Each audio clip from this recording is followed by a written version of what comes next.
Bueno, en este módulo vamos a hablar sobre pancreatitis aguda, un tema muy importante. ¿Qué es la pancreatitis aguda? La pancreatitis aguda es una inflamación aguda del páncreas, reversible en la mayoría de los casos, que no solo va a afectar la región de la glándula, sino que también puede comprometer estructuras vecinas por contigüidad y desencadenar una respuesta inflamatoria sistémica.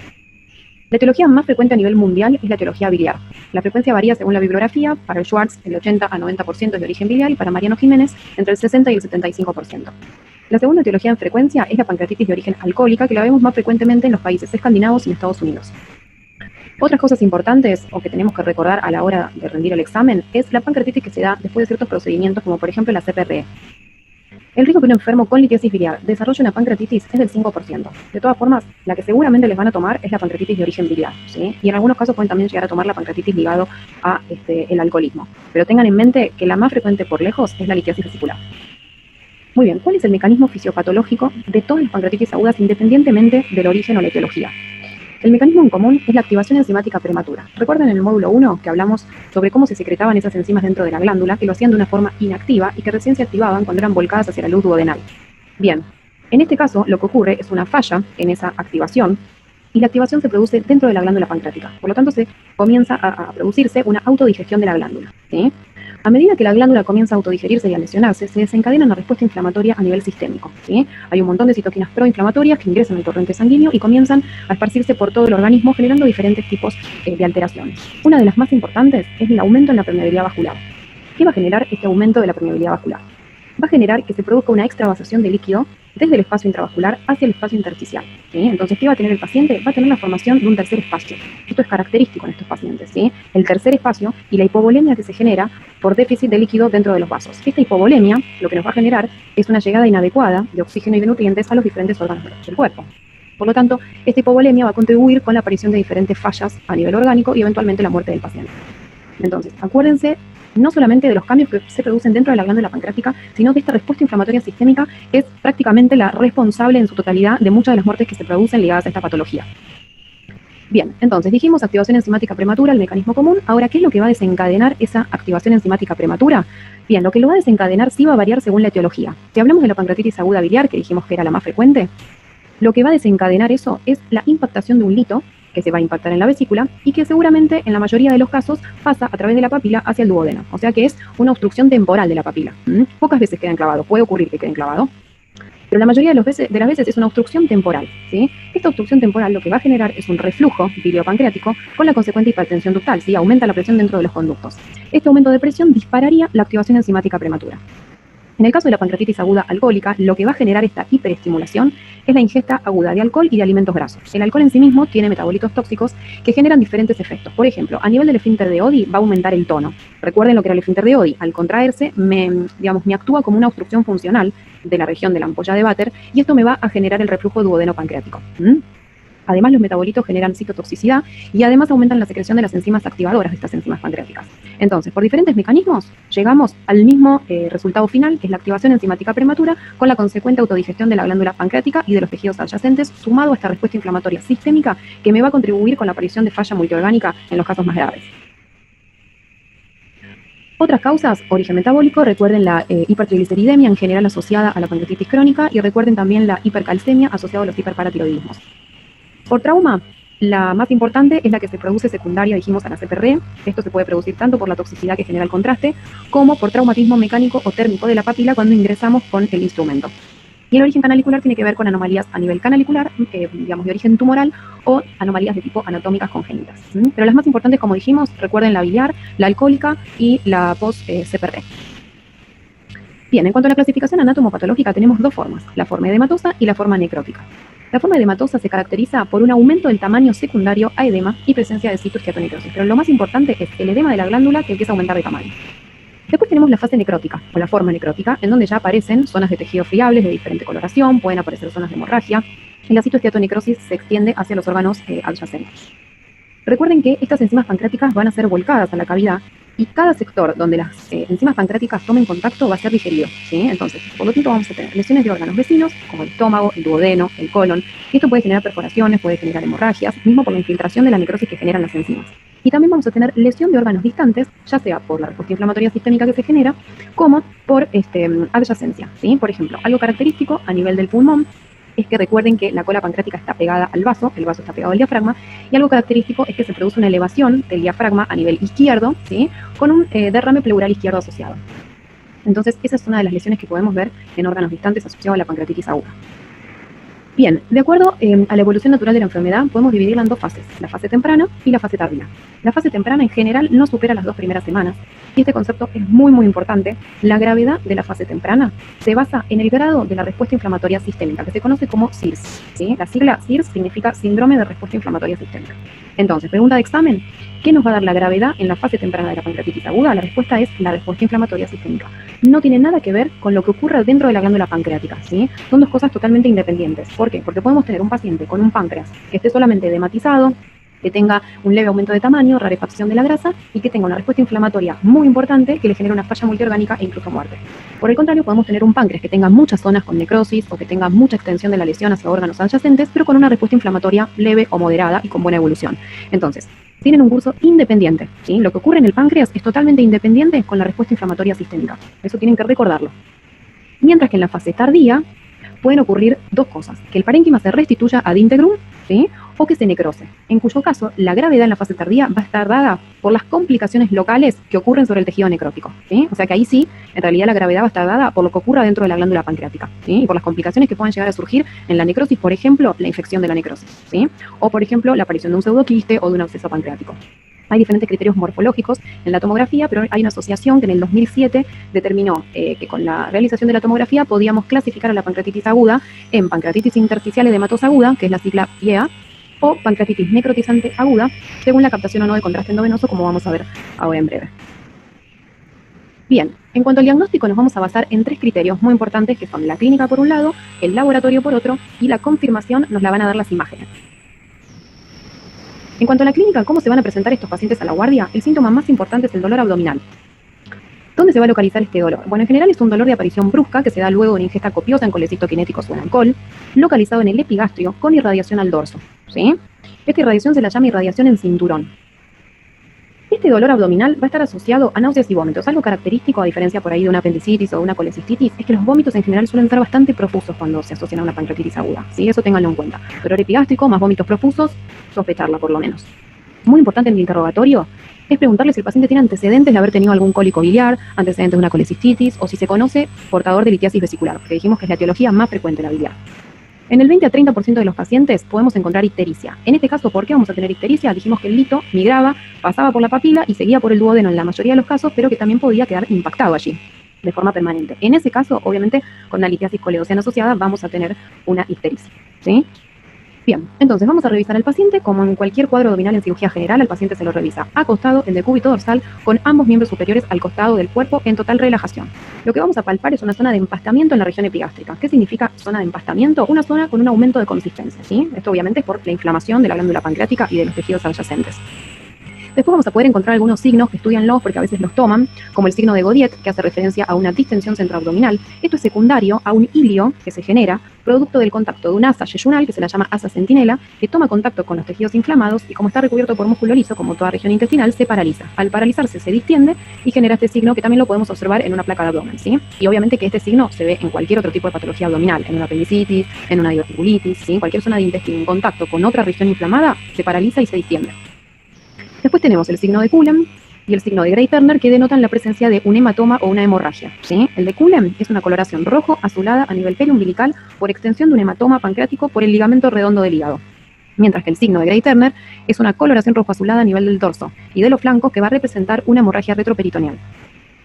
Obviamente, signos asociados, los de cualquier SIRS. Dijimos que era el síndrome de respuesta inflamatoria sistémica: fiebre, taquicardia, taquipnea, hipovolemia, o sangrado, pero lo más frecuente es entonces el dolor epigástrico, las náuseas y los vómitos y el dolor con el empastamiento en la misma zona.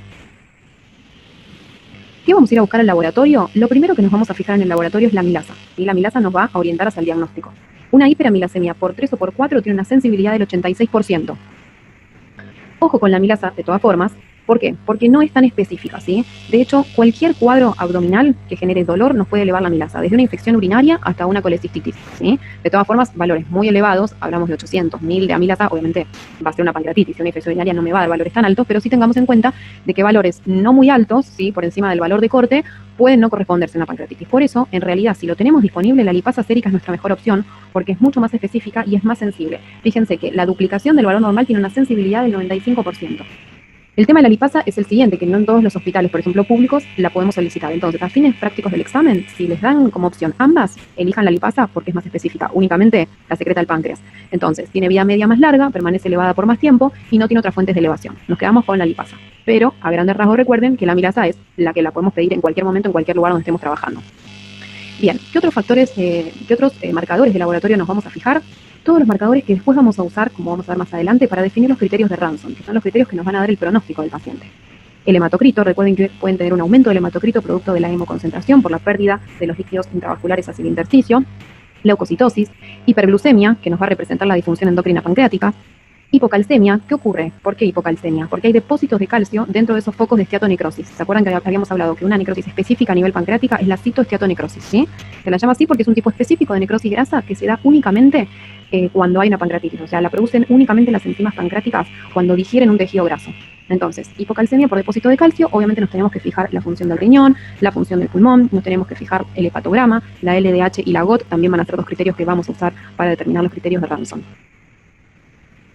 Muy bien, respecto a las imágenes, de menor complejidad a mayor complejidad, tenemos la placa de abdomen, donde vamos a ver el asa centinela del cual ya hablamos. Y también nos va a servir la placa de abdomen para hacer diagnóstico diferencial con otros cuadros de abdomen agudo a nivel epigástrico, como por ejemplo una úlcera perforada, ¿sí? Lo que vamos a ver es un neumoperitoneo en la placa de abdomen.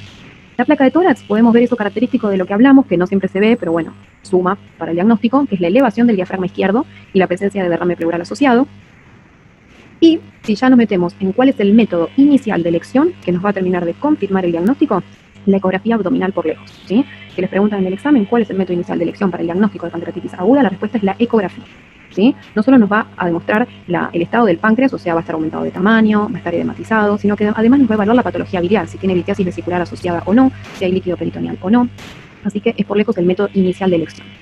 La tomografía es el método más sensible y que nos da valor pronóstico. Así que si les preguntan cuál es el método de mayor sensibilidad o que nos da el pronóstico del paciente con pancreatitis, ahí sí la respuesta es la tomografía dinámica con contraste endovenoso. Siempre, siempre, siempre con contraste endovenoso.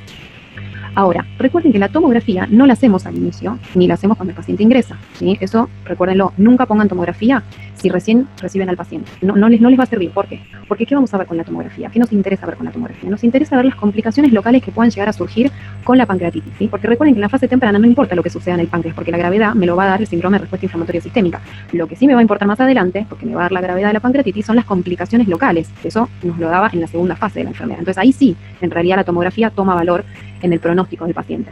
Por eso se dice, en la práctica la hacemos al 7º día, ¿sí? Pero Mariano Jiménez habla de hacerla entre el 3er y el 4º día de comienzo de los síntomas. Algo característico cuando tenemos infección de la necrosis es la presencia de gas. Y lo más importante, ¿cómo detectamos los focos necróticos? Dijimos, con contraste endovenoso, son focos que no van a estar irrigados, no reciben vascularización y por ende no van a captar contraste, ¿sí? Y así los diferenciamos con el resto del parénquima. Ojo si el paciente tiene una función renal deteriorada, ¿sí? Que es muy frecuente en este tipo de pacientes, porque no nos va a servir mucho la tomografía, porque no le vamos a poder pasar contraste por la falla renal y por ende no vamos a poder detectar con exactitud qué focos necróticos tiene. De todas formas, sí vamos a poder ver si tiene alguna colección líquida asociada. Muy bien, los diagnósticos diferenciales ya un poco fuimos hablando. Y respecto, entonces ya cuando evaluamos el pronóstico de estos pacientes, tengamos en cuenta que tenemos diferentes criterios o diferentes scores pronósticos que tienen que estudiarlos, por ejemplo, los criterios de Ranson, ¿sí? Los criterios de Ranson en realidad en la actualidad ya casi no se usan, pero en el examen son muy tomados, así que estudienlos y de memoria, porque esos valores de corte que ven ahí, los tienen que saber porque en el examen directamente les van a poner los valores que presenta el paciente. Entonces, para poder comparar y ver si están alterados o no, tienen que sí o sí saber de memoria por lo menos lo de la etiología biliar, que dijimos que era lo más frecuente.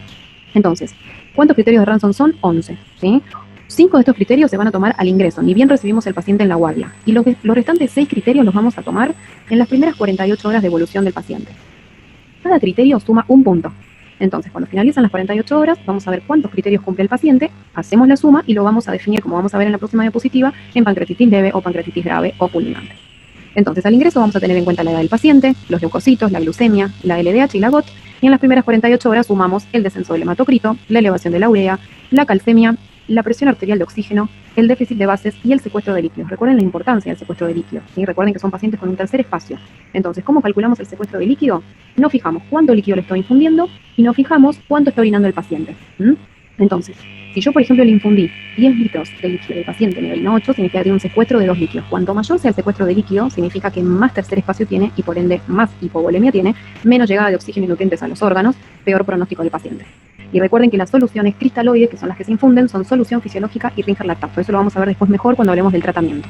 Entonces, pasaron las 48 horas, yo hago la suma de los criterios que cumple el paciente y lo vamos a definir en pancreatitis leve, si tiene de 0 a 2 signos, en cuyo caso la mortalidad va a ser más bien baja, de 3 a 6 signos, de 3 a 6 signos pancreatitis grave y más de 7 signos pancreatitis fulminante. Lo más frecuente son los casos de pancreatitis leve. El 70% de los pacientes tienen pancreatitis leve. Y obviamente a medida que sumamos signos, sumamos mortalidad. Entonces fíjense la importancia de estos scores porque nos van a estar hablando del pronóstico y de la mortalidad de los pacientes. La deficiencia de este score de Ranson o de estos criterios de Ranson es que los podemos hacer una sola vez, ¿sí? Que es a las 48 horas. En cambio, el sistema Apache 2, que en realidad es un sistema que se usa mucho en las terapias intensivas, no solo para pancreatitis, sino para otras patologías agudas, lo podemos hacer en cualquier momento de la evolución de la pancreatitis. Es un poco engorroso porque son varios criterios que hay que tener en cuenta, tanto criterios clínicos como parámetros de laboratorio, pero es un score muy usado, ¿sí? Después tenemos la PCR y la procalcitonina, que son parámetros de inflamación sistémica, que cuando, por ejemplo, suben arriba de 150 miligramos por litro, en el caso de la PCR, se asocia con mayor mortalidad. Lo mismo la procalcitonina. Además, se asocia a mayor riesgo de necrosis infectada la procalcitonina.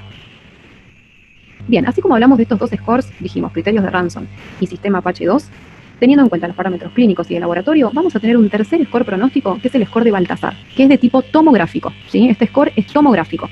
Entonces vamos a dividirla en grados por letra, desde la A hasta la E, siendo A un páncreas normal, siendo E un páncreas muy comprometido con 2 o más colecciones líquidas. La diferencia entre el grado B y C es que en el B hay una afección que es únicamente pancreática y en el C hay afección peripancreática. Y el grado D es una colección líquida aislada. Entonces, cada letra va a sumar diferentes puntos, que es la tabla de abajo, y además le vamos a sumar según el grado de porcentaje de necrosis que tenga el paciente, ¿sí? O sea que sumamos los puntos según qué grado, a qué letra corresponde el páncreas del paciente, y además le sumamos según el porcentaje de necrosis. Si no tiene necrosis, no suma puntos. Si tiene menos del 30% de necrosis, suma 2 puntos. Si tiene entre 30 a 50%, suma 4 puntos. Y si tiene más del 50% de necrosis, suma 6 puntos. Si más del 50% es por lo menos toda la cabeza pancreática y hasta un poquito más del órgano. Entonces, sumamos los puntos, un índice de 0 a 3 es un cuadro leve, un índice de 4 a 6 es grave y un índice de 7 a 10 es crítico. Nuevamente la mortalidad aumenta según el índice. Y acá vemos unas imágenes donde vemos en la imagen superior izquierda, con las flechas blancas y negras, todo el edema que se ve y la rarefacción de toda la grasa peripancreática. Y en la de abajo vemos los focos necróticos. ¿Vieron esos 3 focos más negruzcos que se ven? Bueno, esos focos son focos de necrosis, donde no hay captación de contraste, ¿sí? Entonces, de esa forma es fácil la detección. Bien, ¿cómo va a evolucionar este páncreas? Dijimos, puede restituir ad integrum o puede evolucionar con necrosis o con la formación de una colección líquida aguda, tanto pancreática como peripancreática. ¿Cómo se forma esta colección líquida? Por extravasación de secreciones pancreáticas que ocurren en forma temprana durante la evolución de la enfermedad, y algo característico es que no tienen pared, ¿sí? No están rodeadas ni por pared fibrosa ni por tejido de granulación, y se forman en la fase temprana de la enfermedad. Esas dos características definen a la colección líquida aguda. La necrosis pancreática, como dijimos, puede ser estéril, en cuyo caso no tiene ningún tipo de complicación, o puede llegar a infectarse, en cuyo caso ya estamos hablando de una complicación, estamos hablando de una peor evolución o de un peor pronóstico por lo menos, puede que evolucionen bien, pero de un peor pronóstico. ¿Y cómo la vamos a detectar en tomografía? Por la presencia de gas en el parénquima, ya sea dentro del páncreas o peripancreático. Gas en el parénquima, necrosis infectada. Tengan ese concepto en mente. Bien, entonces ya metiéndonos de lleno en necrosis pancreática infectada, que es un tema que les encanta preguntar en el examen, ¿cuándo vamos a sospecharla? Entonces, en un paciente que después de 7, 10, 14 días continúa con persistencia del síndrome de respuesta inflamatoria sistémica. ¿Sí? Continúa con fiebre, continúa con taquicardia, taquipnea, agrega algún tipo de falla orgánica a pesar del tratamiento instaurado. Entonces vamos a ir a fijarnos en el laboratorio. Paciente con leucocitosis, 18.000 blancos, 16.000, 20.000, parámetros de inflamación aumentados como la PCR u hemocultivos positivos. Y obviamente siempre pedimos la tomografía y la presencia de gas intraparenquimatoso peripancreático ya nos hace la sospecha altísima de necrosis infectada y nos habilita a hacer el tratamiento, que es el drenaje de esa necrosis siempre, ¿sí? Entonces, para la sospecha, para que podamos instaurar el tratamiento, necesitamos sí o sí de esa imagen tomográfica. ¿Qué pasa si tenemos un paciente con persistencia del SIRS y con parámetros de laboratorio elevados que nos avalan la infección, pero yo le hago una tomo y no encuentro gas, no encuentro burbujas de gas, no encuentro ningún parámetro que me haga pensar en necrosis infectada. En ese caso voy a tener que recurrir a la confirmación de mi diagnóstico con una PAF, que es función aspiración guiada por tomografía o guiada por ecografía, ¿sí? ¿Para qué? Para pedir un gram y para pedir un cultivo. Una vez que confirmo el diagnóstico y tengo el rescate del germen, ahí sí estoy habilitada a subir al paciente a quirófano para drenarle ese foco de necrosis infectada, ¿sí? PAF, la sigla PAF es función aspiración con aguja fina. Bien, ¿de qué otra forma pueden evolucionar estos pacientes? Bueno, pueden evolucionar con la formación de un pseudoquiste, ¿sí? ¿Qué es un pseudoquiste? Es una colección organizada compuesta por jugo pancreático. A diferencia de la colección líquida aguda, están delimitadas por una pared fibrosa, ¿sí? O formada por tejido de granulación. Característico entonces la pared que las recubre y característica que tarda al menos 4 o 6 semanas en formarse, o sea que no se da en la fase temprana como sí se da la colección líquida aguda, ¿sí? El pseudoquiste tiene pared y se forma recién al mes y medio de evolución de la enfermedad y carece de necrosis. El absceso pancreático es una colección de pus, ¿sí? Probablemente se forma a partir de zonas de necrosis limitada que primero se licúa y luego se infecta. El absceso también se desarrolla tardíamente después de la 5ª semana. Así que recuerden esas diferencias para poder hacer un diagnóstico, ¿sí? Esto es una asociación que en el 2007, como les dije más arriba, determinó que se podía clasificar la pancreatitis en intersticial edematosa aguda o necrotizante aguda, y particularmente también hizo una subdivisión de las colecciones líquidas en colección líquida pancreática aguda, pseudoquiste pancreático, colección líquida postnecrótica, y agrega este concepto de necrosis pancreática del tipo walled-off, que significa una necrosis encapsulada, ¿sí? Esto es para que lo tengan en cuenta nada más. Muy bien. Entonces, ya metiéndonos en lo que es el tratamiento de la pancreatitis, vamos a empezar con la pancreatitis leve. Obviamente, ambos, tanto la leve como la grave, se internan, ¿sí? En el caso de la pancreatitis leve, la internación va a ser en sala general en un principio y luego según la evolución del paciente. Ambos pacientes leves y graves van a quedar con supresión de la ingesta oral, en ayuno por completo, porque tenemos que suprimir al máximo la función de la glándula pancreática, ¿sí? Y la secreción de la glándula pancreática. Entonces quedan en ayuno. Le coloco la vía venosa periférica para hidratarlo y para pasar la analgesia. Muy importante la analgesia. ¿Qué analgesia usamos? Meperidina o morfina, o sea, los opioides son de elección por 2 motivos. Primero, porque generan cuadros de dolor muy intensos. Y segundo, porque los opioides tienen efectos sobre el esfínter de Oddi. ¿Se acuerdan de esas fibras musculares lisas que les conté que rodeaban el colédoco, rodeaban el Wilson y los rodeaban a ambos en conjunto? Bueno, entonces al relajar las fibras musculares lisas del esfínter de Oddi, disminuyen ese reflujo y esa hipertensión ductal que nos genera y nos perpetúa el cuadro.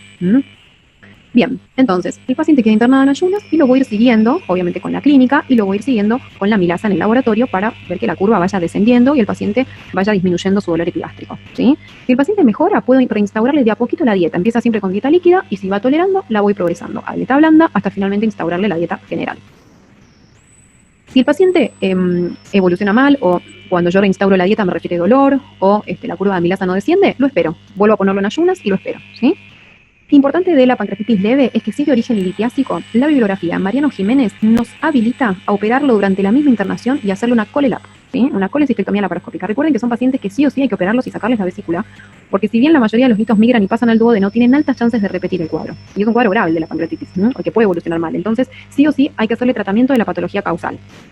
Entonces, colelap, si les dan esa opción, una vez, por supuesto, que pase el episodio agudo. No lo vamos a operar cuando el paciente tiene dolor y tiene una milasa de 800. O sea, pasado el cuadro agudo, un paciente que evolucionó bien, que ya le pude instaurar la dieta y toleró la dieta, podemos planificar y plantear la colelap durante la misma internación. Incluso en el libro de Mariano Jiménez habla de operarlo en el tercer cuarto día. Si no, se puede diferir. Nosotros en nuestra práctica cotidiana en general lo diferíamos, ¿sí? Una vez que le dábamos el alta, esperábamos 2 o 3 meses que se desinflame toda la región, pedíamos una ecografía control y lo programábamos por consultorios externos. Pero les repito, si les dan la opción de que el paciente resolvió el cuadro agudo y está internado y le pueden hacer una colelap estando internado, pongan esa opción.